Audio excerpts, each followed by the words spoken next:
I don't know exactly when I first became aware of Gahan Wilson's unique style. I think it always was there, kind of like his characters kind of dripping and seeping into my consciousness over a period of years.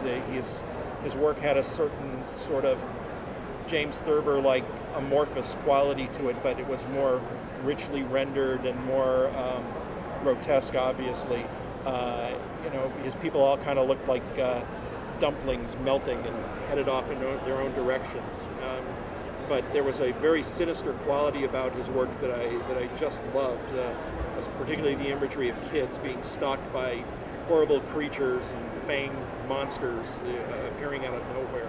I know when I first began to follow him by name, when I first was able to really put a name with the cartoonist was in the early 70s. I was a kid and I would come across copies of National Lampoon, and I became quickly addicted to Nuts, which was the monthly feature in the Lampoon, which showed kind of a more terrible view of childhood than even Charles Schulz could imagine.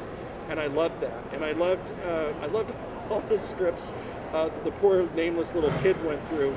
I particularly loved when he was sent to camp and he'd have to go hike Lone Pine Tor or something. And his counselor, you never saw much of him except this horribly knotted and gnarled, muscled arm, constantly jabbing at him and saying, "That's not doing it good there." And the kid would have to go on these long hikes, and he'd actually have to, not only climb up a mountain, but, under a cliff and on the top and have horrible dreams about falling off it. I loved that. It was just as horrible as real camp.